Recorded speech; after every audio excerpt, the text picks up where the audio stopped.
Hello, everyone. I'm Charlie, and welcome back to the DraftKings DFS Slate breakdown. Prem Saturday we got here with similarly to a couple weeks ago, no real big favorite. Brighton or no big top 16. There are big favorites because we do have two out of three of these relegation bound teams that really create one-sided matchups since it feels like all three are kind of just ready for the season to end, accepting their fate. So yeah, Brighton at minus 345, Aston Villa away minus 180, and then Forest Everton game where Forest are the slight favorites there at plus 105. So let's get into the Southampton and Villa game first in terms of projected lineups. Villa do have Champions League on midweek. So that is the worrying thing there with them because we're probably going to see some early subs, definitely going to see some rotation in terms of the starting lineup. Like they have Digne out for Matson, they have no Rashford, and then they have Asensio starting. He's kind of shifted to like the second team ish. Like he plays in the league rather than their important games, like in Champions League. Like they'll start him here and then just rest him against PSG likely, which is kind of wild to see because I'm a big believer in his talent. In terms of what they do for sets, I think it'll be Asensio and Tielemans splitting. The scary thing, once again, is just how many minutes do these guys go? Like Tielemans, especially, he's kind of like their key cog. He plays like every game typically, but they will sub him for likely if they're up a couple goals or just if they're the gate, like just if they want to protect his minutes a little bit. So that's a little bit scary. And for Southampton sets, it should be Manning and potentially Smallville, maybe Fernandez splitting. We'll see what they do. Europe, of course, got fired or left, whatever. He's just not there anymore. Now they got Simon Rusk as uh what's it called? Interim manager. So yeah, once again, he's probably just there, just probably don't get hammered too hard because yeah, like I said, they're relegated. It could definitely be a pretty ugly matchup. Brighton and Leicester for them in this team. I kind of want to say it'll be a Matt O'Reilly monopoly. There's no Ayari in here. And he usually is the guy who is the right-footed option, of course, because O'Reilly's a lefty. Other guys who could take there, like a Stupinian, Minte, they're all left-footed guys, though, so I don't really envision them doing a split there, but never know. Maybe they'd be weird and have like O'Reilly on one side and a Stupinian on one side, double lefty split. But yeah, I think O'Reilly's probably the most likely there. The problem with him is that he's just a little bit scary for minutes. He's a guy who regularly gets subbed at 60 when starting, which isn't that often either. So I could definitely see him get subbed early as Stupinian gets sets in that case, likely. And then Minte is probably the least likely to take of those three guys. And then for Leicester in this team, I think it'll be an El Canus and Luke Thomas split. There's a chance that Victor Christensen starts at left back and maybe he'd have a share. Sometimes what they do is they play like Thomas at like center back and put Christensen in as like a left wing back. Thomas had sets over Christensen even then though, so keep that in mind if we see something similar again.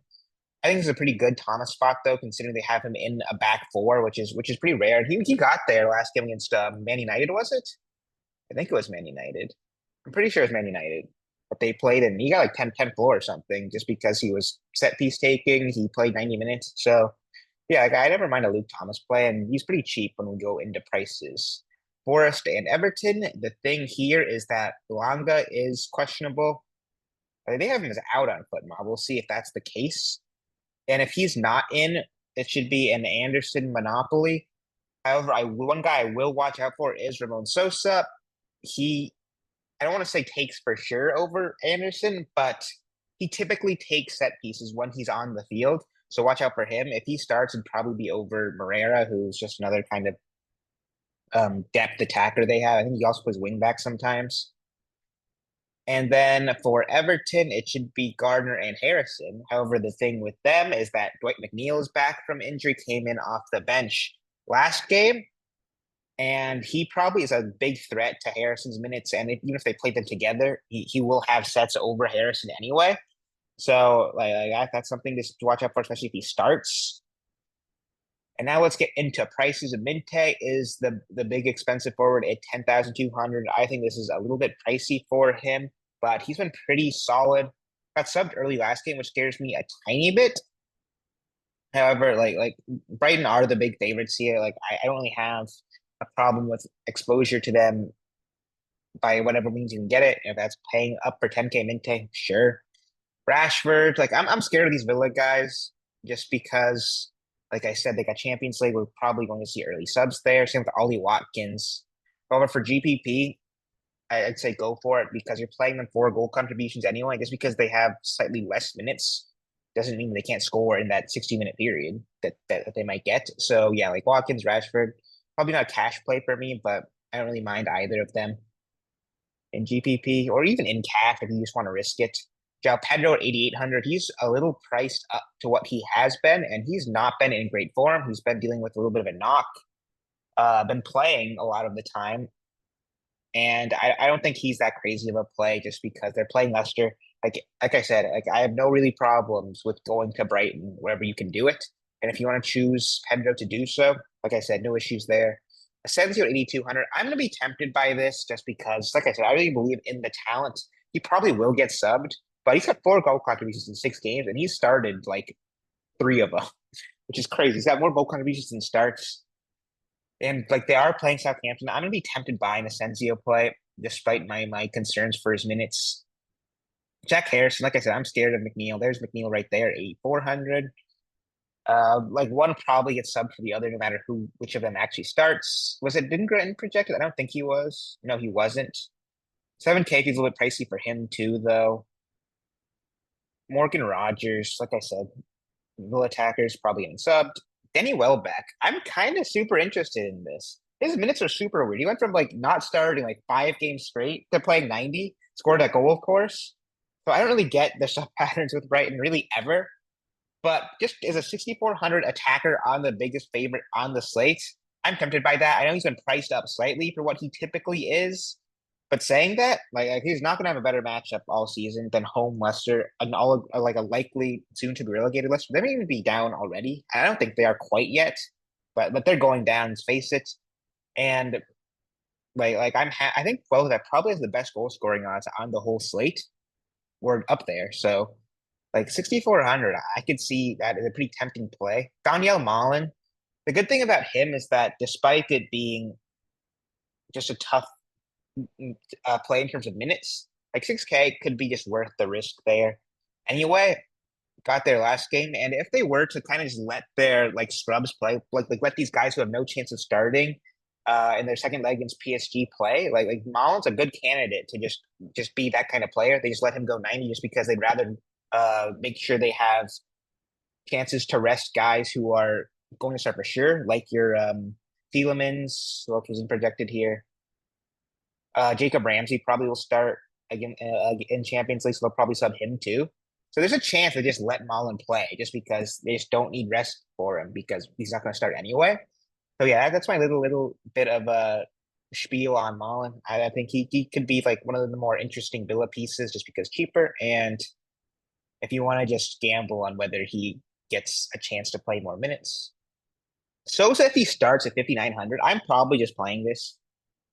Like he should just in theory just be the Elanga alternative for like half the price that Elanga is. Especially if we see no Elanga on the bench. Like I find it hard to just not to go to Ramon Sosa. Like he might not be as good as Elanga on paper, but he'll have a similar role and just half the price for that. So yeah, I'm super tempted by that. These guys below, I think, are probably more GPPs, like your Jamie Vardy's, your Enrico de Silva Moreira if he ends up starting. And then maybe Mavadidi. There's a chance that he takes as well. El Canus is the more likely, but Mavadidi took after El Canus got subbed. He might have actually taken one with them both on the field just because he was closer and they just didn't really care anymore. So I don't think that's a crazy play. If I was to pick a Leicester guy to maybe go in cash, it'd be him, other than Luke Thomas, who I'll talk about when we get to. Midfielders, receive March plays. It could be an interesting spot for Solly. He's just kind of pricey. I probably just won't get there, but I imagine he'd take if he starts set pieces. That is. Matt O'Reilly feels pricey for a guy who probably is going to get subbed. He was not bad against Crystal Palace by any means. Like he's been pretty good in his minutes. Like if you told me he was going 90, I'd probably play him for sure. But he just never does. I'm so scared of that 45th minute, 60-minute sub. I'll have my share of exposure in GVP for sure, just because he could just be a monopoly set taker, even if it is for 60 minutes. But I just hate going guys like this who you just know are going to be on a thin leash in terms of staying on the field, as well as kind of limited upside. Like he's only got 2 goal contributions all year. So that scares me a little bit with him. Tielemans I like, but I'm scared of the minutes there too.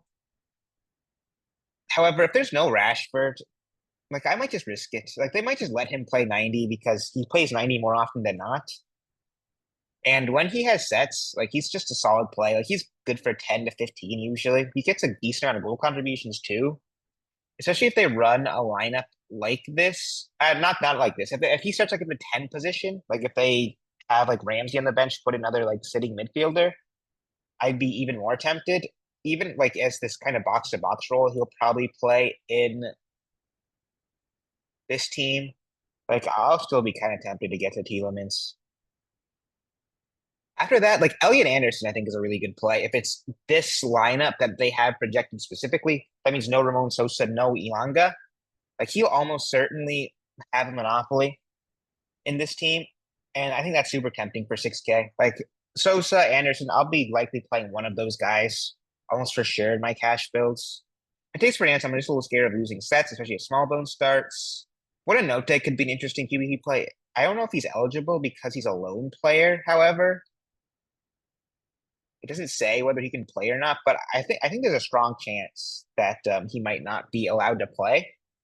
I'm not gonna worry about him too much, but he'd be a sneaky little GVV play if he somehow is allowed to play and starts. Diego Gomez, if there's no like O'Reilly, he usually ends up as a right-footed set piece option too. He's kind of weird though. Like he gets subbed at 70 a lot of the time. He doesn't get a ton of crosses anyway. But at 4,800, I don't think that's that bad of a play. El Canus, sure. Dibbling for GPP, same with Ramsey, just your kind of low punt attackers.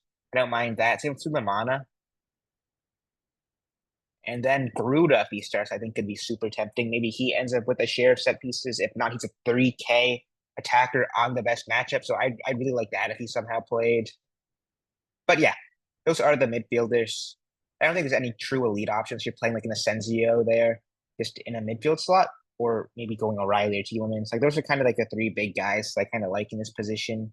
Defenders, if there's no O'Reilly, I think Estupiñán just becomes a lock probably just because he'll probably end up having sets in that case. Otherwise, though, he's kind of scary because he just doesn't have a ton of open play value typically. Like I guarantee a large portion of these crosses that he had against Villa, Man City were probably like, I'm gonna say 75% corners probably or crossing free kicks. So that scares me a little bit, especially for this premium price at 6,500. However, he is a Brighton guy who's typically safe for minutes. But you can't say about 90% of their team. So I could see getting to a Stupion even with an O'Reilly playing. Matson, I think, is a little bit pricey. Manning, I think, is a little bit pricey. So like I think there's a strong argument just to go in a Stupion, just to defend yourself in case O'Reilly gets subbed early, or if they just be weird and have him take set pieces over. So yeah, like there's definitely an argument just to play Stupion, especially considering there's not really a ton of great alternative Ds. However, if I was to pick somebody out, like I said earlier, I'd be kind of tempted by, where is he down here? A Luke Thomas at 2,800. Especially if we get this back four lineup with no Christensen, I think he's a little bit more tempting there rather than a center back. Kind of actually have Aaron Cresswell a little bit. Like he's just kind of just raw set pieces. He doesn't have a ton of open play value, but sometimes that's enough, especially for 2,800. Like I think I could see this definitely just like a fine. Oh, it was Newcastle. How many that they played? Wrong United I had from last game. But yeah, 2,800 just for set pieces, if nothing else. I don't really have any issue with that. Then other defenders, like this mid range, if I was to pick out somebody, maybe Wolf, it's kind of ugly. I don't know if I like any of these guys. Alvaro Garcia, maybe if he starts, sure. But like I like Villa have Dinier, Garcia, Cash, Matson. That's 4 defenders there who like always sub for each other or sub for each other a lot of the time. So that worries me slightly there. And then in terms of goalkeepers, crapshoot as always. Play who fits the rest of your build. I think there's definitely an argument just to pay up for one of these guys playing Southampton or Leicester just because it'll suck. However, you can make the same argument for punting just because they still suck and they can get a lot of action just in saves or just give up 4 goals.